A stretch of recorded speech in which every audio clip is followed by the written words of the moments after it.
बिस्मिल्लाहिर्रहमानिर्रहीम अस्सलामु अलैकुम स्टूडेंट्स, मेरा नाम है अज़मा क़य्यूम और आप देख रहे हैं एंजॉय स्टडी। आज की वीडियो में CS 402 का करंट पेपर आपके साथ शेयर करने जा रही हूँ।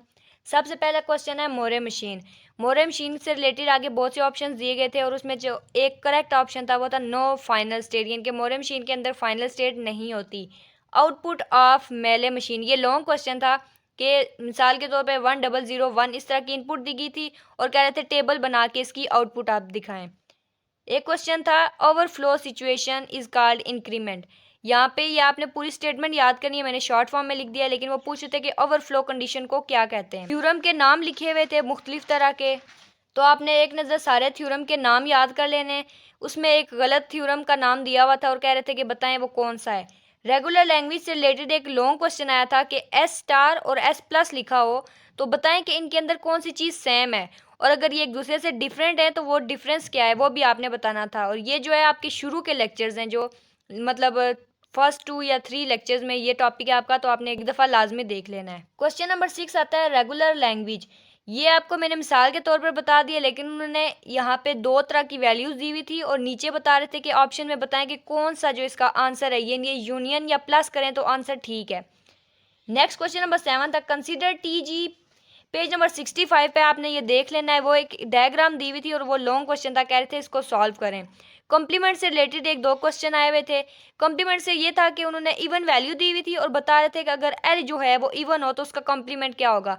इवन का कॉम्प्लीमेंट ऑड होता है, तो ये इसका ऑप्शन करेक्ट था। नेक्स्ट क्वेश्चन था पैलिंड्रोम एंड प्राइम। ये जो दो तरह की लैंग्वेज होती हैं ये कौन सी होती हैं, ये नॉन रेगुलर लैंग्वेज होती हैं। या पेज नंबर 71 पे आपने देख लेना, ये पूरी स्टेटमेंट एज इट इज़ याद करिएगा। पंपिंग लेमा बहुत ज़्यादा इंपॉर्टेंट, क्योंकि मेरे पेपर में 3-4 टॉपिक से जो बहुत ज़्यादा रिपीट हो रहे थे। इसका लॉन्ग क्वेश्चन आया था, इसका जो पहले वाला थ्योरम है ना, इनके पंपिंग लेमा 1 जो है उससे रिलेटेड एक लॉन्ग क्वेश्चन आया हुआ था। डिसाइडेबिलिटी प्रॉब्लम या प्रोसीजर, एक MCQs भी था और एक क्वेश्चन भी था, तो ये आपने याद कर लेना है। क्वेश्चन नंबर 13 है CFG। ये मोस्ट इंपॉर्टेंट क्वेश्चन था क्योंकि मेरे पेपर ये बहुत ज़्यादा रिपीट हुआ है, तो मैं आपको सजेस्ट करूँगी कि इससे रिलेटेड लाजमी आपने देख लेना है। एम्बिशियस CFG, इससे रिलेटेड एक MCQ आया था, ये उसका ऑप्शन था, ये करेक्ट ऑप्शन था, इसकी डेफिनेशन थी। सेमी वर्ड की भी उन्होंने डेफिनेशन दी हुई थी और खाली जगह में पूछे थे एग्जैक्टली 1, ये इनके ऑप्शन में ये दिया हुआ था और ये करेक्ट था। प्रोडक्शन एंड ग्रामर से रिलेटेड एक MCQ आया हुआ था। उसके बाद नल प्रोडक्शन से रिलेटेड एक शॉर्ट क्वेश्चन आया हुआ था कि उन्होंने ऊपर एक स्टेटमेंट या एक्सप्रेशन दी हुई थी और कह रहे थे नल प्रोडक्शन करें तो कैसे होगी। उसके बाद था CNF रिलेटेड CFG, यानी कि ये दो तरह की जो चीज़ें हैं ना, इनको आपस में बता रहे थे अगर CFG ऐसा हो तो उसका CNF कैसा होगा। यानी कि ये जितने भी थे ये एक दूसरे से कंपेयर करके पूछ रहे थे कि इनका रिजल्ट कैसा आएगा। उसके बाद एक्सेप्ट रिजेक्ट स्टेट्स, इनसे रिलेटेड काफ़ी क्वेश्चन आए हुए थे। कहीं जगह पे एक्सेप्ट के बारे में पूछ रहे थे, कहीं जगह पे रिजेक्ट का। इससे रिलेटेड एक और भी है हेयर HERE, वो वाला भी जो टॉपिक है वो आपने एक दफ़ा लाजमी देख लेना है। पर्सिंग से रिलेटेड एक क्विज आया था, ये इसकी डेफिनेशन लिखी हुई थी और ये ऑप्शन में दिया गया था। और ये जो साइन है, ये डायमंड का साइन, ये पूछ रहे थे कि ये किस चीज़ को शो करता है, तो इसका आंसर था रीड। और दो लॉन्ग क्वेश्चन आए हुए थे टेबल बनाने की, मुख्तलिफ तरह की वैल्यूज़ दी गई थी और बता रहे थे कि इसका टेबल बनाएं। नेक्स्ट है स्टैक का सिंबल कैसा है, ये ऑप्शन में दिया हुआ था और इसका राइट आंसर ये है। मैंने बुक से चेक किया, मुझे यही मिला, लेकिन फिर भी आप एक दफ़ा लाजमी इसको फाइंड आउट कर लीजिएगा। PDA, ये वाला भी बहुत इंपॉर्टेंट था। PDA, CFG and pumping lemma, ये तीनों टॉपिक बहुत ज़्यादा पेपर में रिपीट हुए थे।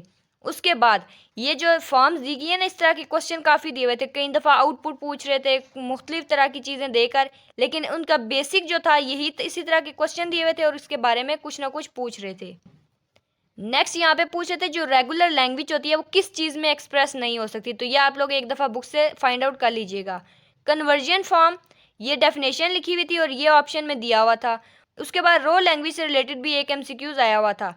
NCF स्टेप्स टू सॉल्व, ये मुझे भी एग्जैक्ट याद नहीं किस चीज़ का था, लेकिन वो पूछ रहे थे कि इस चीज़ के स्टेप्स कितने होते हैं, कितने स्टेप्स को यूज़ करके हम इस क्वेश्चन को सॉल्व कर सकते हैं। उसके बाद टर्निंग मशीन से रिलेटेड एक क्विज था और ये उसके ऑप्शन में था। तो स्टूडेंट्स, उम्मीद करती हूँ वीडियो आपके लिए हेल्पफुल रही होगी। मिलते हैं नेक्स्ट किसी और वीडियो में। रखिएगा अपना बहुत सारा ख्याल और चैनल को सब्सक्राइब करना मत भूलिएगा। अल्लाह हाफिज़।